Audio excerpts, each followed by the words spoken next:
He's drinking with Michael. Living the dream. It says live on YouTube now.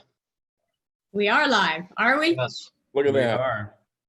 Awesome. Okay. Welcome to Open for Business.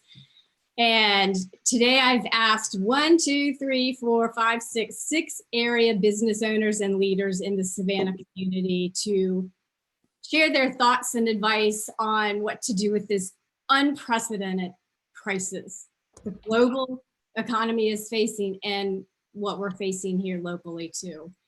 And the goal today is to have it as a roundtable, and I'm going to ask each of them 2 questions. What is your industry facing, and what does your industry suggest? And I would like to hear any personal comments of how you actually might be dealing with this virus. So if we could get started with Michael Owens. Michael is the head of the Tourism Leadership Council, and I know it was a very busy day today. Thank you all for stopping and just at the last minute, reaching out to help these small business fellas in our community. This is really serious. So what are you hearing? I think you're right, Marjorie. This is something to take very seriously. At the same time, we're hearing from all of our leadership correctly that this is a time for calm, not a time for panic. This is an unprecedented situation. I was working in the industry during 9/11. I was working in the industry during the Great Recession. We're seeing very similar notes here. We know that there is a pretty substantial financial devastation coming as a result of what's going on right now. There have been significant cancellations in our market, and I really do underscore significant cancellations in our market through the end of this month in April. We're talking with our members around the state of Georgia, and they're saying the same. That is, we can track really very well exactly what hotels are doing because it's a reservation-based economic model. I think that everybody should understand the trickle down that that's going to have to retail operations, food and beverage operations, bars, attractions, transportation, so on and so forth. When the demand for lodging goes down, it is an equal demand that goes down in those other industries that are reliant on that. In the short term, we need to be preparing for the worst case scenarios. While there is some light at the end of the tunnel of this, there's a couple things to remember. Is first of all, the market crash that we saw in 2007 moving into 2008 and parts of 2009 was systemic. There was a systemic issue there within the lending industry that created the defaults that we saw within the market. This is episodic. In other words, we understand the cause of this. We understand the rise in public concern and frankly, the crash of consumer confidence right now. Everything episodic has an end, and this does too. The positive note in the Savannah market in particular is tourism and hospitality really help bring the whole economy out of recession. There's a tremendous amount of pent-up demand that happens, especially in times like this. If those recall how we as a community felt during the hurricane, after just 4 days of staying at home, we were going absolutely crazy and we wanted to get out. We wanted to be amongst our neighbors and friends. We can expect that too, right? We can expect that we'll see that demand come back very, very quickly. I think it will be even more so. We are still seeing some travel. It's not gone down to zero. But we're seeing a significant decline in occupancies and traffic. Certainly lots of businesses, corporate businesses are canceling non-essential travel. I don't know of any event that is still moving on as planned. All of those things have ramifications. I think you can expect some short-term layoffs within the industry almost immediately, beginning today. Again, we don't have to wait to know what the financial picture is going to look like while other industries do. We know what it looks like ahead of time, and we take that corrective action immediately. That's going to be thousands of people, and that's another whole conversation. What happens? How does all that happen? Yeah, I think some business owners are going to make a decision that it's better for their employees to be able to draw unemployment immediately, as opposed to take reduced wages and tips for a prolonged or unknown period of time. You know, what has to be understood is that our industry is a 24-hour a day, 7-day a week business, and our coworkers are our family. And for many of us, we work more with our coworkers than we see our families at home. These are extended members of our family, and these decisions are going to be made not just for the health of the business, but the very best option for those whose jobs are at risk. And if starting unemployment rather than taking reduced wages for a few weeks is the better move, then that's what's going to be made. We're talking to our restaurant partners this week. We actually have a meeting with them on Wednesday in converting some of those business models into to-go meals or pickup meals and delivery, because people still are going to need to eat. In addition, we're putting a plan into place that hopefully we're not going to have to activate, but we're putting a plan into place of how to help feed community members. We're working with America's Second Harvest, that we have lots of food in this community in stock. We were ordered up for St. Patrick's Day. Mary Jane Crouch at America's Second Harvest has an enormous stock and a great organization that we have all been supporting for a long time and will need to continue to. We can help make and deliver community meals for those that need it. If in the event the school system closes down for a prolonged period of time, we do know that there are a lot of children in our community that their best and healthy meal is they're getting at school, and they may not have that option. So we're ready to step up and help where needed in that particular regard. My advice to small business: be very, very, very smart about what expenses that you're taking on. Now's not the time to upgrade anything. Now's not the time to really invest into infrastructure. Be very, very careful with expenses. It's absolutely time to plan for the worst and hope for short-term turbulence. That's what we're all hopeful of, and there's good reason to believe that. That's not just hopeful and wishful thinking. I'm way past that. The other thing I would do, especially small business owners that are staying open during this time, you need to walk through the actual steps to take in different types of events. We're meeting with hoteliers today to actually walk through, all right, let's assume that there's a guest that tests positive for this. Are they going to be able to self-quarantine in your hotel? Yes or no? If they're not, what happens to that visitor? Where do they go? Who cleans up that room?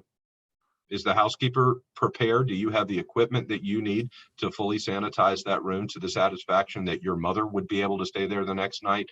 You actually got to walk through these plans. It's not good enough to just put something on paper and say, if this happens, we'll do X. There's a lot of things that happen after X. Walk through that plan. Make sure you're communicating that to your team members. It's unprecedented. Thank you. Thank you, Michael. Rule Joyner with 24E. Tell us what you do and what your industry is suggesting for retail. Marjorie, I echo the same sentiments as what Michael said. Maybe I'll take it a little bit further and say, hey, take this time to also plan out what you're going to do in the future. For many of us small businesses, there isn't enough time during the day. It's almost like you've got a quick time out here, or maybe not so quick, but this is a time that you can be productive on so many fronts to figure out what steps 2, 3, and 4 are. If there's a silver lining for small business, this is it. Another thing I think is very important is see what programs are going on within your industry for the SBA. The president has already said that he's going to flood the zone for those businesses that have been negatively affected on it. We're also working with more federal leaders as well to come out with other programs. People are not sitting on their hands here and just waiting, wishing, and hoping. From local to state to federal, members of the government are communicating, working together on all fronts. Maybe not all the time with a collective voice, but that's coming together as well. This being unprecedented, you're seeing people working together in a way that's unprecedented. So, you know, sometimes I can, I always find the optimism in things, but optimism is a force multiplier. I'm not saying be Pollyanna, but do understand that even in crisis like this, there are huge opportunities. So don't be one of those people that's sitting on your hands, waiting and wishing for something. Work to make it happen. Thank you. What have you heard from our governor? I know you're in contact with him. Our governor has been on top of this thing like no other that I've ever seen. And he's also not someone that's full of bluster. Governor Kemp is going to tell you exactly what's going on in real time, so you are also able to make informed decisions for your business and your family. They've been very transparent, and the communication that's going on with the state government up to the federal down to the local is for me to see it, it's been awe-inspiring. And no matter what, I think as this goes through and with the levels of communication that has went on, people are going to be very excited of what their state's doing. And I want to jump into that, Marjorie, if you don't mind. I think rumors are one of the things that are harming us in the short term. I'm very confident in the governor's decision-making capacity here, especially with everything that's going on. He's not somebody that's being pressured by and is not pressured by what other people are doing. It's what's best for this state. He confirmed yesterday that he is not contemplating a shutdown of restaurants, bars, and hotels as some other states have done. Yeah. Say that again. I've heard other states are contemplating. Other states have done that. The governor is not contemplating that at this time whatsoever, and was very quick to say that rumor should be quashed. There's another rumor going around that the president is going to invoke something called the Stafford Act, and then will quarantine all Americans for 2 weeks. That's fiction. That's not what the Stafford Act contemplates.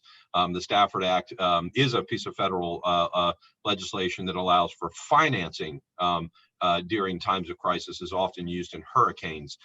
There's just a lot of this floating around that, frankly, it's more harmful than anything. It causes the panic. It's why we don't have toilet paper. It's some of this that's more harmful than good, for certain. Right. Thank you for that. Okay, Rule, thank you too. Sam, please introduce yourself, and Sam Cook. Yes. Hi, everybody. Thank you. I'm Sam Cook with the IT company, technology company in Savannah. We've been very, very cautious about a lot of things. We do IT work for a lot of a healthcare provider. We also are building a large fiber optic network in Savannah for better connectivity. For times like this, we actually really need it, right? Because we've been helping for the last week many of our medical clients for non-clinical folks doing remote connection or telecommuting, which is very, very helpful, right? So they could be safe. And for our technicians out on the street, this is what we're doing. Being extremely cautious, keeping the social distance, and trying to stay out of clinical areas so we could help. We are providing all these safety gear and all that for our technicians. And I was actually in Atlanta yesterday at one of the world's largest data center. Happens to be right there on the Marietta Street. They were kind of busy yesterday redirecting a lot of the traffic because of this COVID. And in fact, I was up there just upgrading our equipment just to handle all the traffic that we're anticipating. So right now in our industry, I think they're also busy reacting to the issues. And I know all the events that I had scheduled for the year is canceled. And I know they're just very busy, just kind of taking care of customer demands with IT, connectivity, voice, and everything else, right at the moment. And I could kind of second Michael's comment about business. We are preserving as much cash as I can, so we could actually survive through all this. And we are small business too. Thank you very much. Very good insight, Sam. Thank you. Michael Siegel, the president, the chair of SCORE. please, what advice do you have for small business owners watching this? Sure. Thanks, Marjorie. For those of you that are not familiar with SCORE, we're actually the nation's largest provider of free business mentoring and business educational programs in the United States. We have 300 chapters around the nation, 11,000 volunteers, and we help hundreds of thousands of folks who are either small business owners or aspiring business owners. And And- nonprofits. Say again? And nonprofits. Oh, yes. And we're one of the only groups in town that can actually, we have a very, very robust not-for-profit practice. Anyway, what we have done nationwide, we have suspended all in-person mentoring sessions, but we are conducting one-on-one sessions by video, primarily with Zoom, by phone and email. We're also converting, we've canceled all of our in-person workshops, but we're working right now to use resources like this to try to hold those events as e-workshops. The bottom line is we do not want our customers, our small business people, to feel that they are stranded, that they can't get the help and advice that they need, that our local group of 45 business mentors is ready, willing, and able to give them. So we are committed to that continuity using technology and hopes that we can help our clients get through this as positively as possible. The one other thing I would like to mention is that the Small Business Administration, they have an Office of Emergency Disaster Response. That office has been activated, and small businesses that are adversely affected economically because of this event, this qualifies just like a hurricane or anything else, they can apply for very, very low interest loans from the SBA. I think the limits are up to $2 million for like 30 years.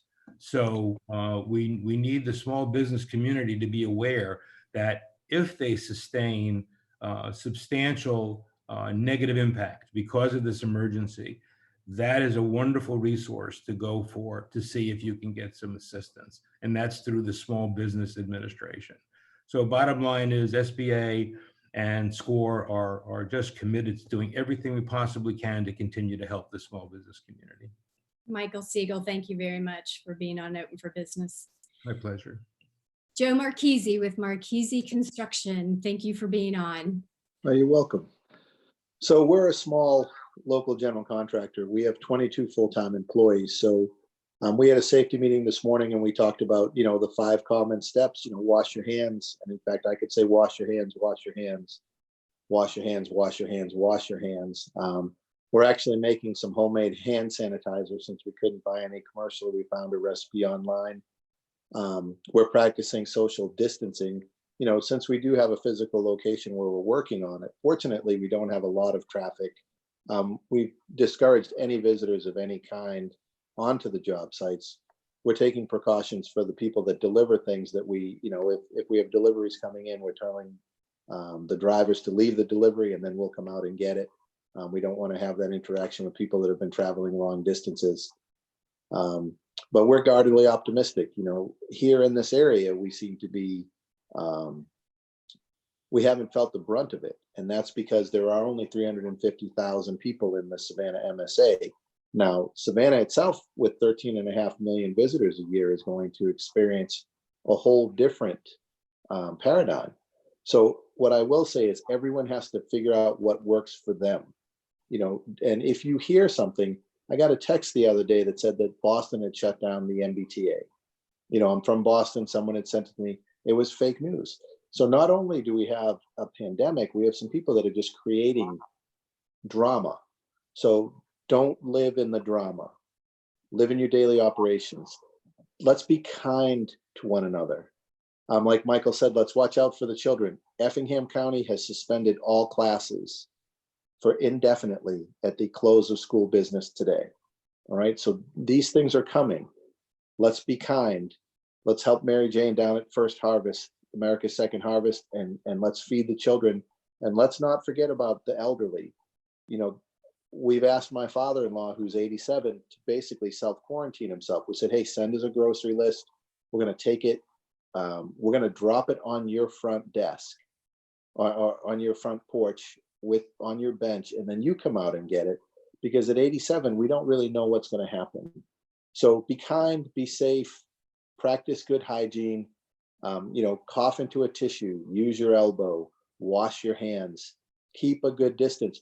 You can go to a restaurant. Don't sit right next to someone. You know, let's try to support the local businesses during this time.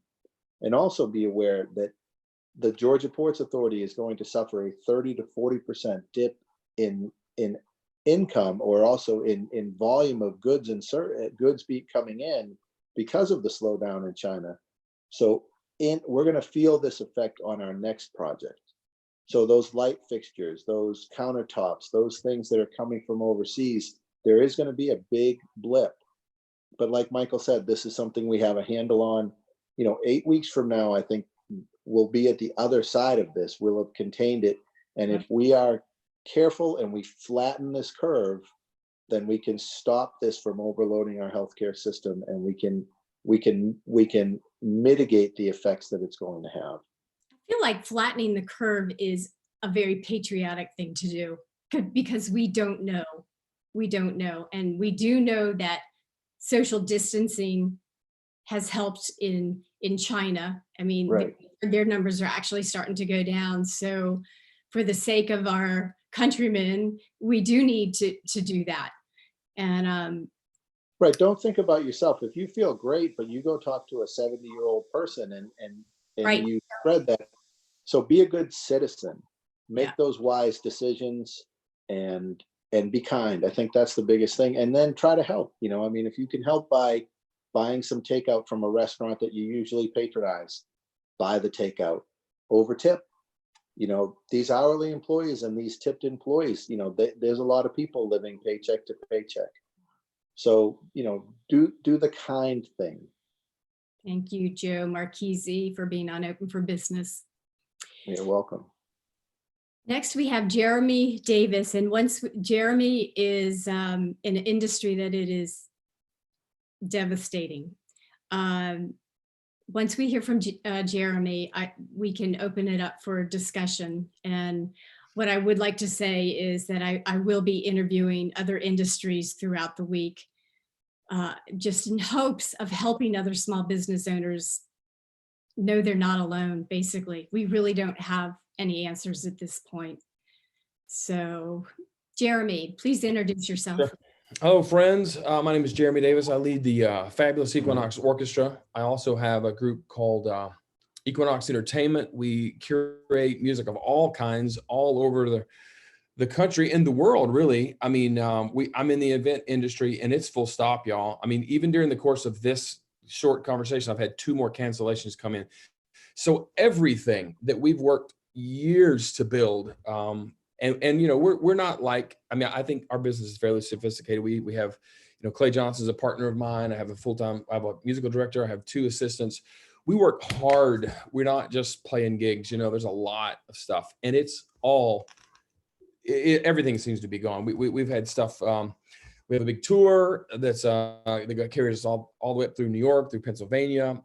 We had a big flyout thing in Scottsdale for a national client. That's all gone. We have we have dates in St. Lucia that are canceled. We had a tour of Israel that is probably not going to happen. But we just kind of had the big come to Jesus meeting this morning about what business are we in now, right? Because we can't perform, we can't play. And it's one thing for me, but it is an entirely different thing for my employees. I know y'all know what I'm talking about. It's like all the guys who work for me. I mean, you know, musicians are notoriously, I think all artists are notoriously hand to mouth. So it's been devastating. And it really is unprecedented. The fact that we can't gather, the fact that we can't do what we do in the normal ways that we do it is particularly damaging because there's so much of a spiritual component to what we do that even we'd be the ones rallying to raise money for other people, but we can't even do that. So, like I said, we had the big come to Jesus meeting about who we're going to be and what we're going to do and how we're going to use this crazy time to be productive and to be a blessing to other people, to serve other people. And it looks like a full stop, total turnaround. You know, what can we do? We're actually, one of the things we're going to do tonight, we're doing a live streaming show where there's no live audience. We're just going to do it live on Facebook at 9 o'clock tonight. We're still sorting out the venue. We have 3 or 4 options, but we're going to perform. I basically had a friend donate enough money to pay the team to play the gig, and it's going to be informal. It's going to be fun. We're going to be taking requests. We're doing it to be a blessing to people, to tell some stories, to be encouraging. And then there's also going to be a component where people can give online if they feel like it, like kind of like buy a virtual ticket, if you will. So we've kind of built that. Yeah, we built that infrastructure. We'll see how that works. I'm not sure about the real revenue model there, but I don't know. I know one of the things that we're doing is we're you know, Clay, my partner, we've been best friends since the 7th grade, which is a long time. And he's also a minister. So we're kind of looking at the spiritual side of it, and how we can be encouragers. Also look at the educational side of it. One of my staffs had a brilliant idea. You know how you have Sunday school classes, where we thought about maybe doing like a Monday school class where we do music education for all the kids that are home that can't go to school. So we're doing the things that you guys are all talking about. We're shutting down all spending. We're stopping the credit cards. And again, the only things that we still have booked that have not stopped are two real categories. One is the weddings. We have a couple of big major celebrity events that we do, and those have not canceled yet. And I'm not sure about that. We have one in Charleston coming up. So that may still be revenue that we can actually do. The other thing is the weekly curations that we're responsible for. We do every night of the week at the Old Pink House. We're responsible for putting a great musician in there. That's still happening for the time being. The Westin just called and asked us to do a full stop on the brunch, which is sad because that's been going on forever. I know probably all you guys have been there to see that. So that's officially stopped at this point.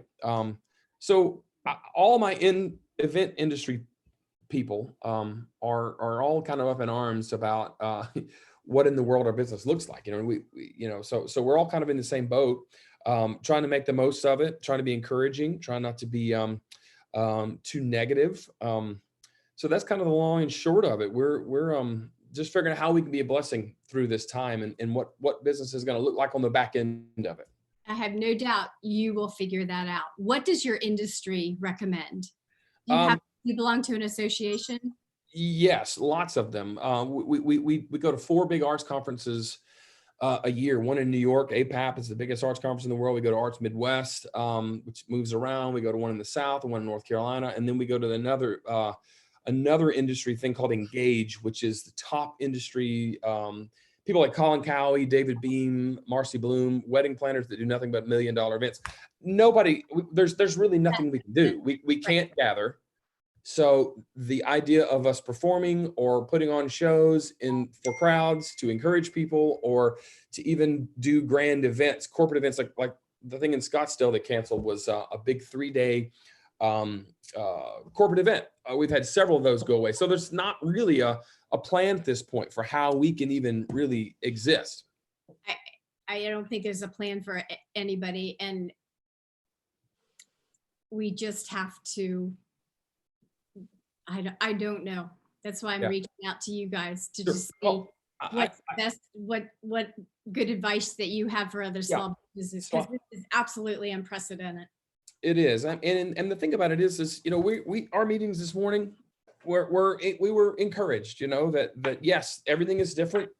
We don't know what tomorrow's going to hold or next week's going to hold, but we're hoping that in 3 or 4 or 5, whatever they say, 8 weeks, that when this story is told, we will be among the ones who were inspiring and were encouraging. And that's kind of my job at this point. I'm going to be reaching out to my people. You're right. I'm going to be reaching out to my people, all the musicians that work for me, the people that we're associated with, and for everything from praying with people to I think it was Joe who said, you know, we have some friends, we do this nursing home outreach where we go to assisted living facilities every month and we just perform for them at no charge, just to be a blessing. And let me tell you, that is some of the most amazing work. Well, we can't do that because they're locked in down. quarantine. Yeah, right. They are in lock. So one of them said that she said the saddest thing is they just cut their happy hour. So I was like, well, God bless you, girls. So we're thinking about maybe trying to bring her a little happy hour gift, maybe that we can sneak it through to her. Do they have a big screen TV that you could do? Yeah, hey, I think they do, and that's a good idea. Just to call and say, hey, we're going live tonight. Be sure to tune in and get your requests, because that's something we've never done a live show like that where we take requests, we listen to the audience, we tell some stories. For now, you absolutely can. We have to until this passes. Sure. And it might be 3 months and it might be 6 months. But this too shall pass, guys. And You're right. Hey, Jeremy, this is Michael. I just had a thought. I don't know if it's appropriate.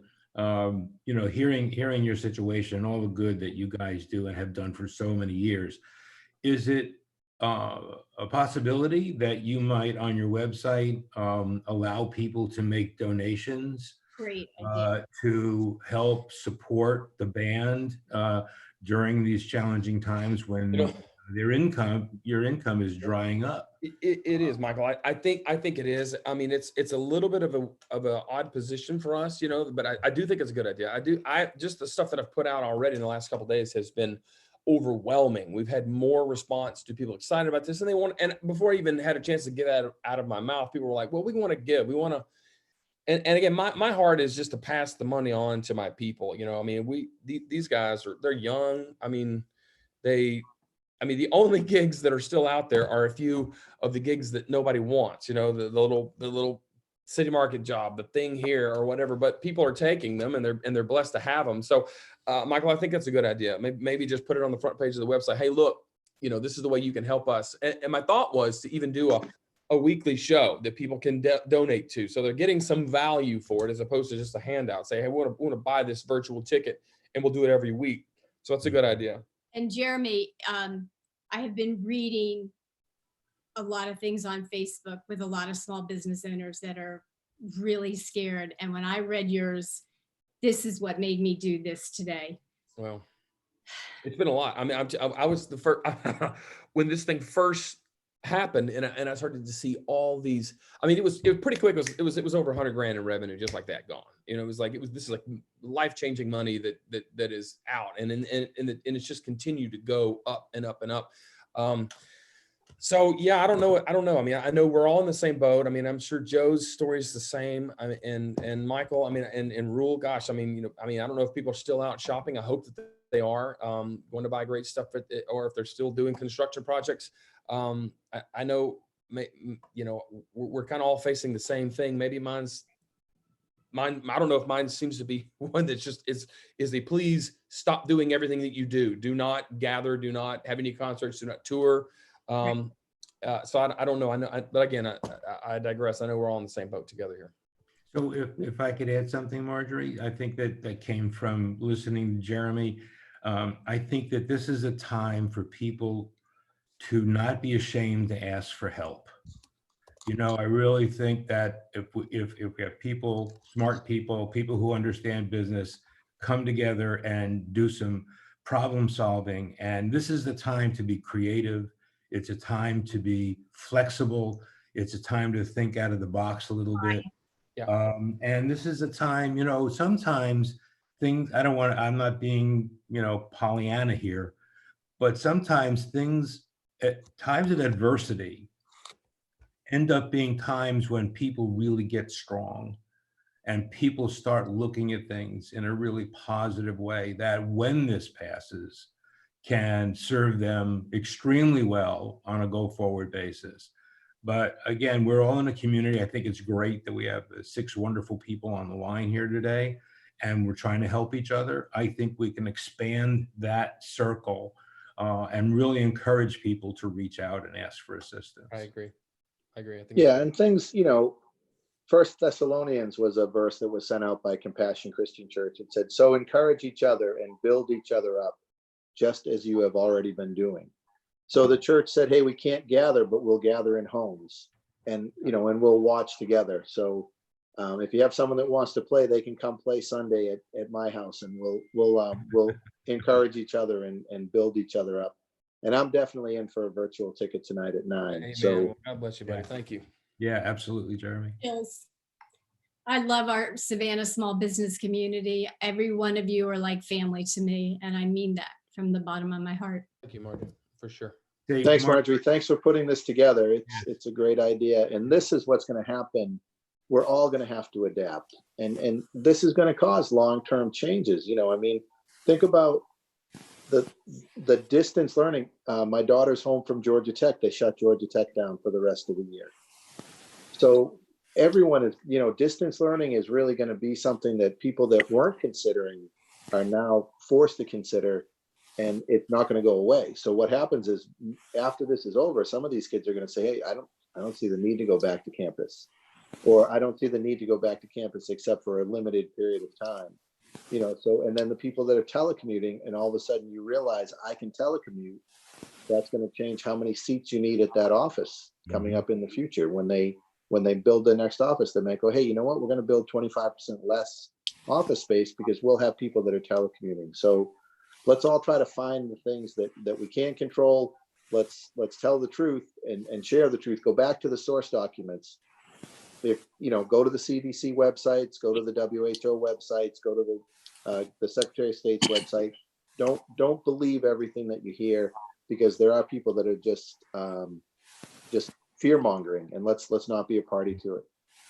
So for the small business owners watching this broadcast, if you're in an industry and you would like to share some tips and advice of what your industry recommends, please email me at marjorie@carriagetradepr.com. I'm happy to get you on Open for Business so we can help. I don't like to use the word spread. We can help share the information with other folks in your industry, just because if we don't have a strong small business community, that's a problem. Hey, Marjorie? Yeah. Would it be okay for me to mention our website in case people do want to reach out for business mentoring assistance? Do, Michael. It's simply savannah.score.org. And please remember that all of our business mentoring services and business coaching services are free, and they're always free. So we're here to help. All right, guys. Thank you so much for being on Open for Business. Thanks, Oh, you're y'all. quite welcome. Great. Thank you, Marjorie. And also